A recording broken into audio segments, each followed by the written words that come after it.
ध्यान और आसन, हिला धर्म का सिंहासन, जिसमें छिपा है सेहत का राज, उससे किसी को क्यों हो ऐतराज? विरोध की वजह क्या है? योग का धर्म क्या है? योग धर्म से परे सेहतमंद रहने का मूल मंत्र, जिसका राजनीति से कोई लेना देना नहीं है। अफसोस यही योग धर्म की राजनीति का शिकार बनाया जा रहा है। नमस्कार, आप देख रहे हैं योग का धर्म क्या है। आपके साथ मैं हूं स्वप्निल। सेक्युलरिज्म बनाम सांप्रदायिकता की बहस में महत्वपूर्ण और अहम मुद्दे हाशिए पर चले जाते हैं। यह कोई नई बात नहीं है।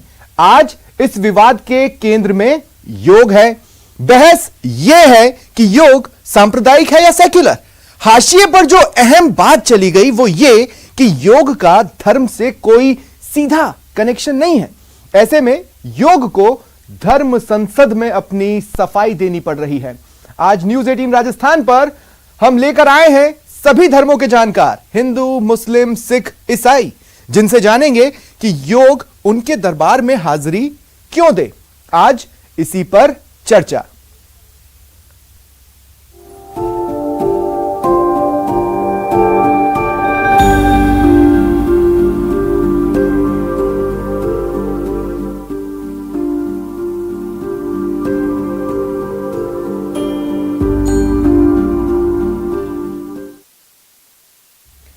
और आज जिन सवालों के आसपास हमारी बहस रहने वाली है वो सवाल मैं आपको बता देता हूं। देखिए, आज बहस का सवाल नंबर 1 ये है कि फिट रहने के मंत्र को योग कहा गया है। इंटरनल क्लिंजिंग, आउटर तौर पर फिट रहना। तो ये जो फिट रहने का मंत्र है, इस पर हम धर्म के नाम पर फाइट क्यों कर रहे हैं या धर्म के नाम पर फाइट की स्थिति क्यों बन जाती है।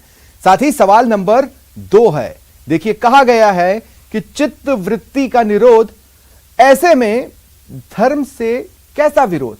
योग का मकसद कभी भी धर्म से टकराना नहीं रहा है। तो सवाल यही है कि आखिर धर्म से विरोध कैसा। और अब बात कर लें अगर सवाल नंबर 3 की, तो सवाल नंबर 3, देखिए, एक एक कर कई देश हैं जो योग के साथ कारवां में जुड़ते चले गए। तो दुनिया भर में जिस योग ने डंका बजा दिया, उस पर बार बार शंका क्यों क्रिएट की जा रही है?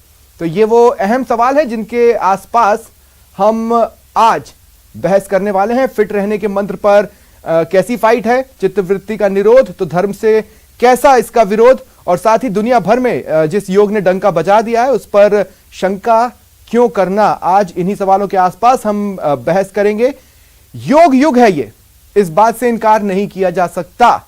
एक एक कर 177 से ज्यादा देश योग को अपनाते चले गए। तो योग युग पर यह अब तक की सबसे बड़ी बहस रहने वाली है, जो अगले 1 घंटे तक आपके सामने मैं लेकर आऊंगा मेरे तमाम गेस्ट के साथ। सीधी सी बात है कि जो हमें सेहत का रास्ता दिखाता है उसका मजहब से कैसा वास्ता हो सकता है। आज इस सवाल का जवाब ढूंढने की कोशिश हम करेंगे। साथ ही अब कुछ अहम पॉइंट्स, देखिए किस तरह से अलग अलग समय पर धर्म की ओर से योग को युद्ध का सामना करना पड़ा है। राफिया आपको याद होंगी, योग सीखती थी, योग सिखाती हैं। एक वक्त कट्टरपंथियों ने धमकियों के जरिए उन्हें अपने निशाने पर ले लिया। उस समय योग को परीक्षा से गुजरना पड़ा।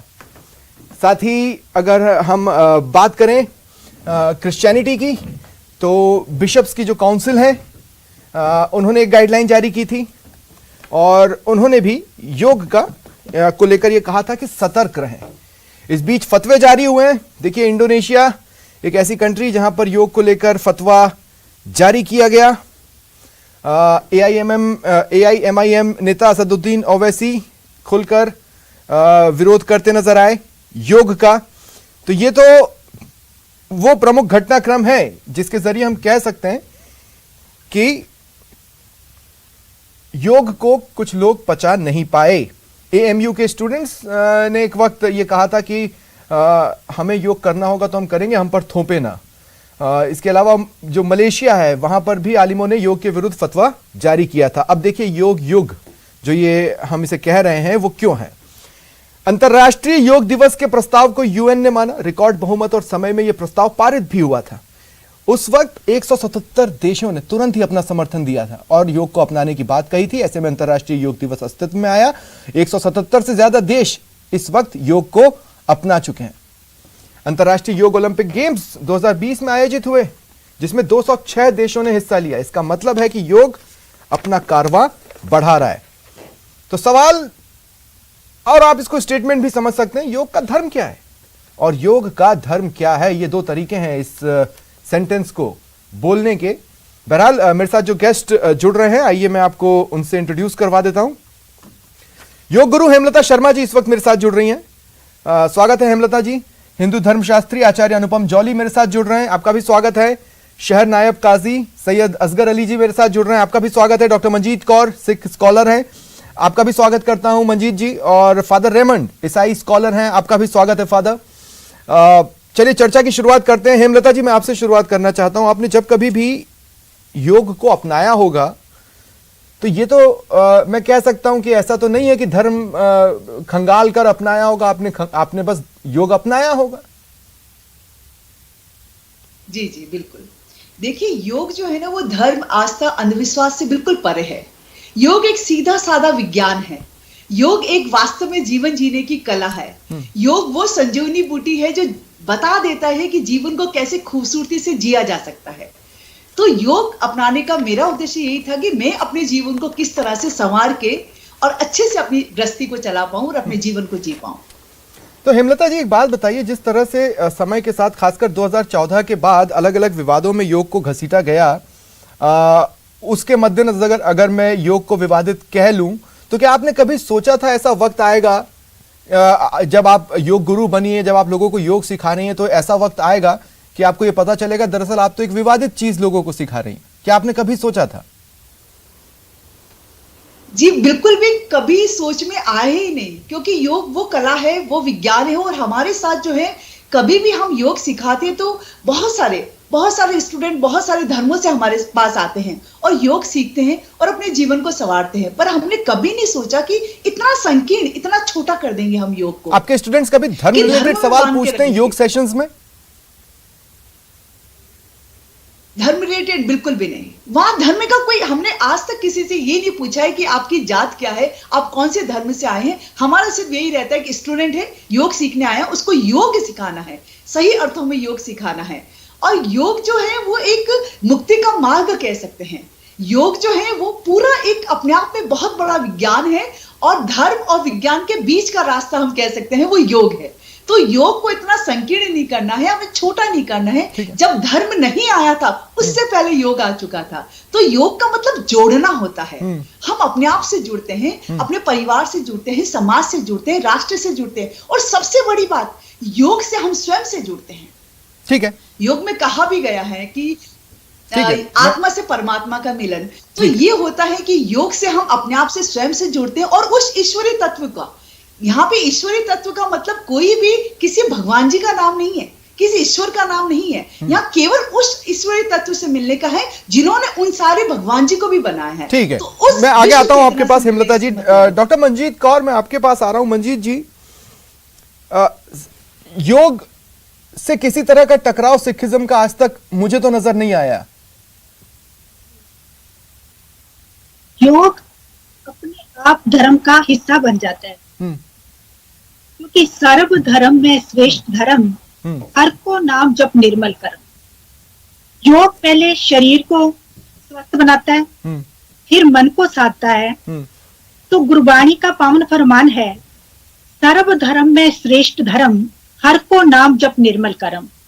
यानी सारे धर्मों में श्रेष्ठ धर्म है परमात्मा का नाम जपना और उसके साथ ना निर्मल कर्म करना। निर्मल कर्म तब करोगे जब आपका शरीर निरोग होगा और जब आपका मन स्वस्थ होगा। शरीर का स्वस्थ होना, क्योंकि पहला सुख निरोगी काया। अगर शरीर ही निरोग नहीं है तो मन भी अस्वस्थ सा महसूस करोगे। तो मन को साधा जाए उससे पहले आप शरीर को साधोगे। ये बाहर की प्रक्रिया है, अंदर की ओर हमने मुड़ना है। अंदर मुड़ने के लिए पहले शरीर को साधना पड़ेगा। शरीर को साधते साधते मन सदेगा मन का ईश्वर से जुड़ाव बनेगा और ईश्वर का नाम जपते हुए जब हम सब में उस परमात्मा की ज्योत को पहचानने लगेंगे, नूर को पहचानने लगेंगे, तब हमारा हर कर्म जो है श्रेष्ठ कर्म बनके कर्म का ही रूप धर्म रूप बन जाएगा। इसलिए कोई टकराहट नहीं है, केवल परमात्मा का नाम जप सके हम। निर्मल कर्म क्या है? अपने आचरण को ऊंचा करना, उसको सच्चा और पवित्र रखना, संपूर्ण मानवता की जो है द्वेष, धर्म, जाति, लिंग, रंग, भेद, नस्ल से रहित जो सेवा करना, ये भावना बनेगी। और जब ये भावना बनेगी तो वो तुम्हारा योग हो या और तुम्हारी कोई क्रिया है, सिखिज्म में मैंने देखा है कि फिटनेस को लेकर भी कई सारी चीजें, खासकर जब हम निहंग को देखते हैं तो आश्चर्यचकित रह जाते हैं, उनका फिटनेस लेवल, उनकी चुस्ती फुर्ती हम देखते हैं। तो ऐसे में व्यायाम और कसरत को लेकर तो किसी तरह का कोई विरोध सिख समुदाय में नजर आज तक नहीं आया। नहीं, वो दूसरे गुरु साहिब ने तो साथ में जहां वो गुरबाणी गुरमुखी सिखाते थे, मल अखाड़े बनाए हुए थे, ताकि कोई समय ऐसा बने जब हमारे धर्म पे, हमारे देश पर कोई आंच आए तो उसके लिए भी हमको तैयार रहना है। तो जब गुरु गोविंद सिंह जी कहते हैं देह शिवावर मोहे एहे शुभ कर्मन ते कभू ना डरूं और इसे जब जाए लड़ूं निश्चय कर अपनी जीत करूं, तो उसके लिए अपने को मन से, तन से, हर तरह से तैयार होना पड़ेगा। इसलिए टकराहट की कोई वो नहीं है। अगर उस योग साधना से, उस क्रियाकलाप से वो केवल सिर्फ अपने स्वार्थ के, सिर्फ अपने शरीर के लिए कर रहे हैं, तो वो ना कोई लाभ पहुंचा रहा है, ना किसी को कोई हानि पहुंचा रहा है, सिर्फ अपने को लाभ पहुंचा रहा है। जब उसका दायरा विशाल हो जाता है, विस्तृत हो जाता है और समूचे हम राष्ट्र के हित में, उसके लिए, सबके लिए, प्राणी मात्र के लिए उसका सदुपयोग करना है, तो पहले निरोगी काया जरूरी है। ठीक है, तो इसलिए टकराहट की कोई गुंजाइश नहीं है। ठीक है मंजीत जी। फादर, मैं आपके पास आ रहा हूं। फादर रेमंड, देखिए कई सारी कंट्रीज जिन्होंने योग अपनाया, उत्तरी अमेरिका के 23 देश, दक्षिणी अमेरिका के 11 देश, यूरोप के 42 देश, इनमें से कई ऐसे हैं जो कि क्रिश्चियन डोमिनेंट कंट्रीज हैं। मैं ये पूछना चाहता हूं कि क्रिश्चियनिटी किस नजर से देखती है योग को, जबकि कई सारे तथ्य ये बता रहे हैं कि योग का अपना कोई धर्म नहीं है। सबसे पहले तो मैं स्पष्ट कर दूं कि योग किसी धर्म से जुड़ा हुआ नहीं है। ओके। अब हमारे क्रिश्चियनिटी की तरफ से किसी भी स्पष्ट रूप से अभी तक नहीं कहा गया है कि योग अपनाना चाहिए या नहीं अपनाना चाहिए। ये हमारे इंडिविजुअल पर निर्भर करता है। रही बात यह कि अगर हम योग को ईश्वर तक पहुंचने का माध्यम माने तो हम लोग उसको स्वीकार नहीं करते हैं। योग को हम इस रूप में स्वीकार करते हैं कि ये हमारी मानसिक और शारीरिक एक्सरसाइज के लिए है, जो हमको इस काबिल बनाता है कि हम ईश्वर तक पहुंच सके। तो स्पष्ट रूप से धर्म के रूप में हम इसको नहीं देखते हैं, और यह नहीं है। धर्म किसी भी धर्म से जुड़ा नहीं है, और न ही यह परमात्मा को पाने का एक उपाय है, निर्वाण पाने का उपाय नहीं है। ये मोक्ष या मुक्ति पाने का उपाय नहीं है। ये हमको हेल्प करता है, हमारे सहायता करता है कि हम ईश्वर को प्राप्त कर सके अपनी आध्यात्मिकता के द्वारा, अपनी मेडिटेशन के द्वारा। उसके लिए हम अपने शारीरिक और मानसिक रूप से अपने को तैयार कर सकते हैं। योग हमको अपनाने के लिए तो फिर क्या कारण है फादर रेमंड, क्या कारण है कि केसीबीसी यानी केरल कैथोलिक बिशप्स काउंसिल के जो थियोलॉजी कमीशन रहा, धर्म आयोग रहा, उसने ये गाइडलाइन दी कि ठीक है योग धर्मनिरपेक्ष है, ये कहा जा सकता है, पर ईसाइयों को इससे सतर्क रहना चाहिए, ध्यान देना चाहिए कि कहीं वो हिंदू धर्म तो कबूल नहीं कर रहे। ऐसा कुछ तो योग में है नहीं। ना, इसमें दो कारण है। पहली बात है कि हम ईसाई धर्म के अनुसार हम ये मानते हैं कि हमारी आत्मा परमात्मा से मिलती है, अलग हमारे अंतर्मुखी नहीं है ये हमारा धर्म, ये बाह्यमुखी है।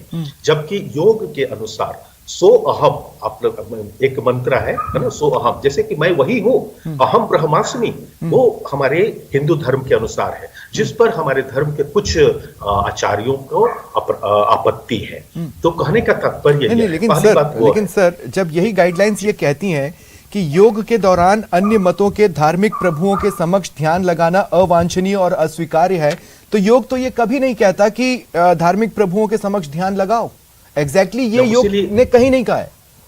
सही बात है। तो फिर अगर ऐसी गाइडलाइन देंगे तो एक मिसकंसेप्शन नहीं बनेगा योग को लेकर। इसमें सही बात है कि स्पष्टता नहीं है, लेकिन बात यह है कि हम किसी धर्म के रूप में उसको नहीं अपना रहे हैं। कहने का तात्पर्य यही है कि हम किसी अन्य धर्म के गुरु के समक्ष अपना शीश नहीं नवा रहे हैं। हमारे लिए एकमात्र प्रभु है, ईश्वर यीशु है, और उनको प्राप्त करने के लिए हम कोई भी माध्यम अपना सकते हैं। हम एक ऐसे देश में हैं जहां मल्टी रिलीजियस कॉन्टेक्स्ट है, हर प्रकार के धर्म है और हर धर्म में अच्छाइयां भी हैं। तो उन अच्छाइयों को अपनाने में हमको कोई दिक्कत नहीं है, कोई आपत्ति नहीं होनी चाहिए, मेरा यह व्यक्तिगत मानना है। ठीक है, अब मैं अन्य गेस्ट को भी अपनी चर्चा में जोड़ रहा हूं। सैयद असगर अली जी, जनाब आपसे मैं पूछना चाहता हूं कि क्या क्या आपत्तियां हैं, क्योंकि समय समय पर फतवे भी जारी हुए और समय समय पर मुस्लिम समाज के कद्दावर चेहरों ने भी कहा कि योग से शर्म कैसी। तो इतना बटा हुआ क्यों है योग पर मुस्लिम समाज?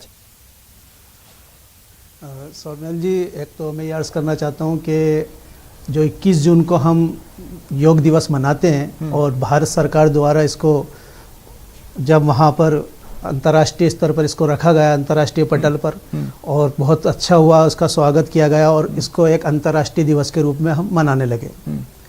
क्या ये 2015 से पहले लोग कसरत नहीं जानते थे, व्यायाम नहीं जानते थे, उनकी फिजिक्स सही नहीं थी?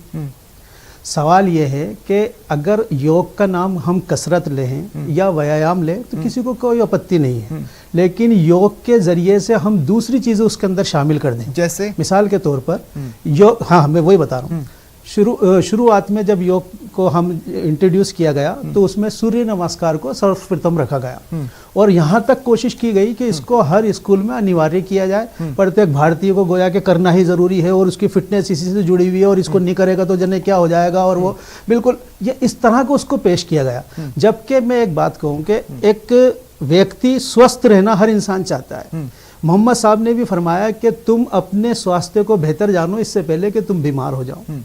कुरान भी इस बात के लिए कहता है कि तुम्हारी फिटनेस बहुत अच्छी होनी चाहिए। मोहम्मद साहब दूसरी जगह कहते हैं कि कमज़ोर मोमिन से ताकतवर मोमिन बेहतर है, हालांकि दोनों में खैर है। लेकिन सवाल ये है तो क्या कि इस्लाम उसके जरिए से कोई खास, सूरज तो विज्ञान है। हाँ हाँ बिल्कुल, तो विज्ञान है। एग्जैक्टली, लेकिन सूरज तो विज्ञान है। सुनिए मेरी बात, मैं बता रहा हूँ आपको, सूरज विज्ञान है, धरती विज्ञान है, चांद तारे विज्ञान है, लेकिन ये किसी की ड्यूटी बजा रहे हैं। वो सृष्टि का जो निर्माता है उसी के आदेश पे ये चलते हैं। इसीलिए इसको समय समय पर जब हम कहते हैं कि सूर्य को ग्रहण लग गया, समय समय पर ये बता दिया जाता है सृष्टा द्वारा कि इसके अंदर कोई शक्ति नहीं है। अच्छा, आपकी जानकारी में सूर्य नमस्कार होता कैसे है?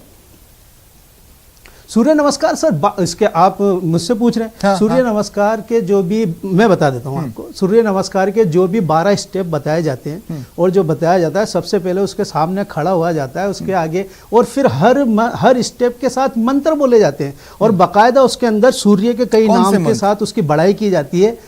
अब मैं देखिए एक चीज बता दूं आपको, हमारा कुरान ये कहता है कि ये सूरज और ये चांद ईश्वर की निशानियां हैं। ला तस्जुदू, इनके आगे सजदा मत करो, इनके आगे मत झुको, मंत्र मत बोलिए। हाँ, वैसे तो मैं आपको बता दूं, मैं ये कहना, मंत्र बोले नहीं जाते हैं। अगर आपको नहीं चाहिए तो हेमलता जी, क्या आपकी जानकारी में कोई मंत्र बोले जाते हैं, जैसे गायत्री मंत्र हैं जो लगातार बोले जाते हैं, ऐसा कुछ है? नहीं, गायत्री मंत्र। देखिए, इसमें मैं ये कहना चाहूंगी कि सूर्य नमस्कार से मतलब सूर्य देवता को पूजन से नहीं ले। सबसे पहले तो ये एक शारीरिक व्यायाम है पूरा, जिसमें सारी मांसपेशियों को एक्टिवेट किया जाता है, उनको रक्त का संचार अच्छा। क्या कोई मंत्र बोला जाता है? हाँ, मंत्र भी है या नहीं ये पूछिए ना आप। हाँ। नहीं, मंत्र बोला जाता है, बस बात खत्म हो गई। ऐसा कुछ नहीं है। जनाब पूरा जवाब तो सुनिए आप। वो कह रही है ऐसा कुछ भी नहीं है।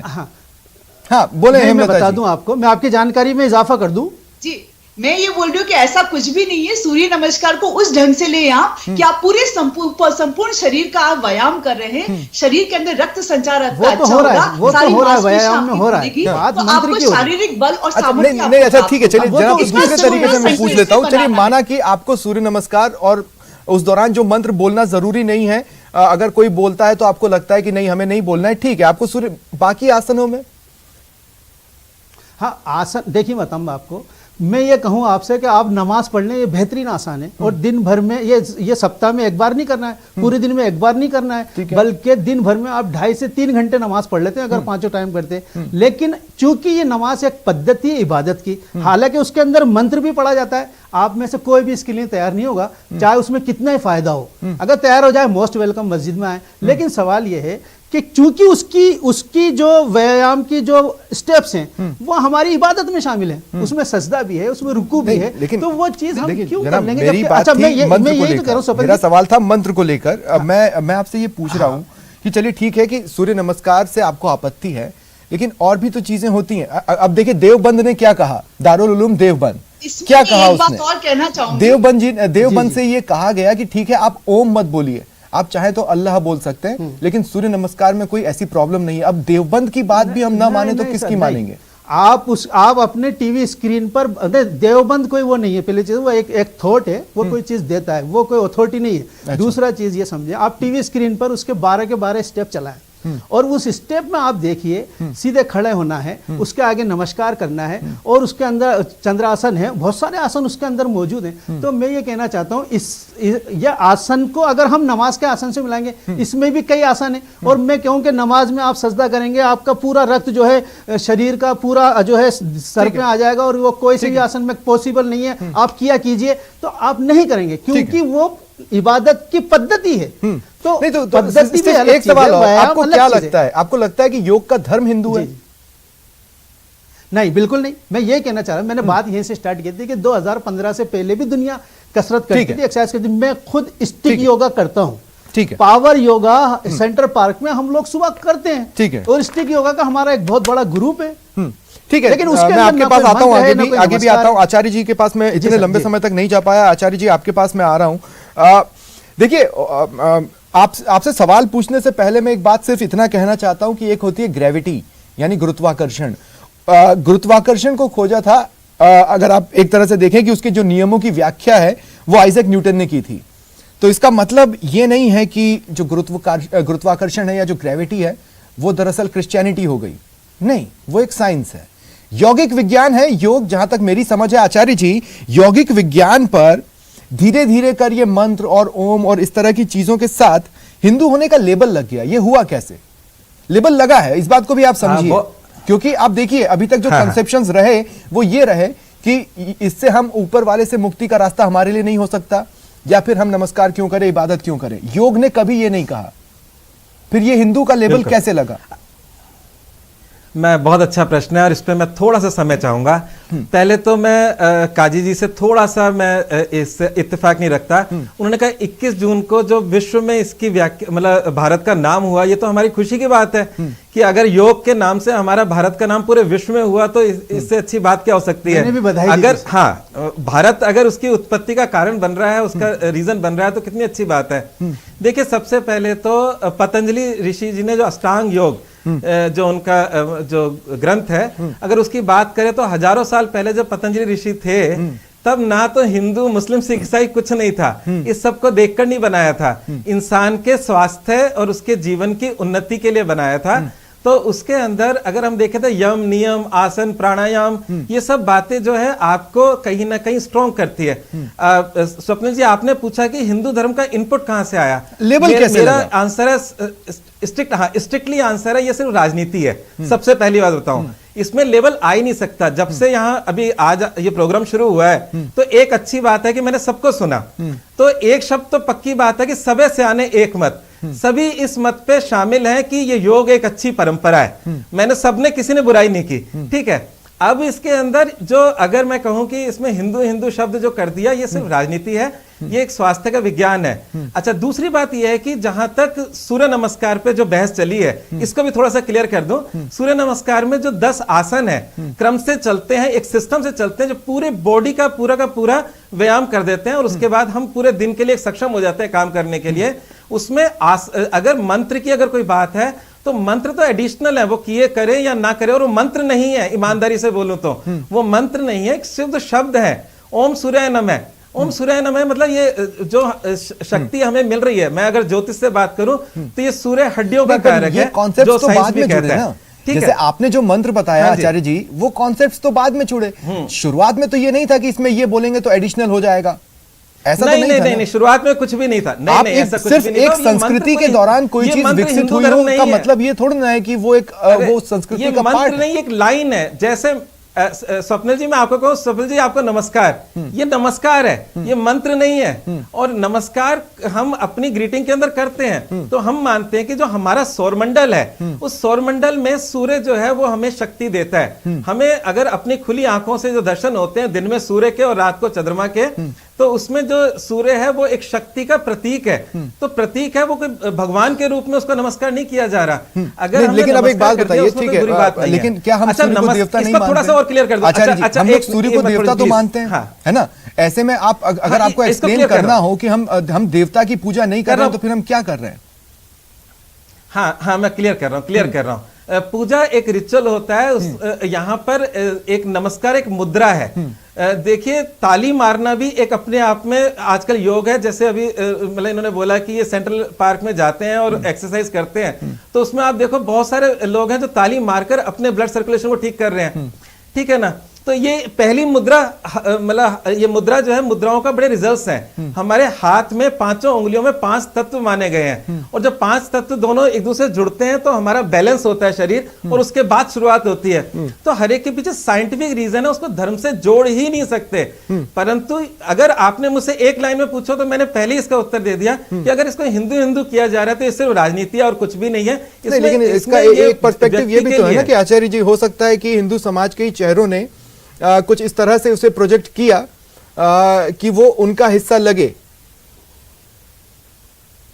नहीं, नहीं, नहीं, देखिए, योग शब्द का मतलब होता है प्लस।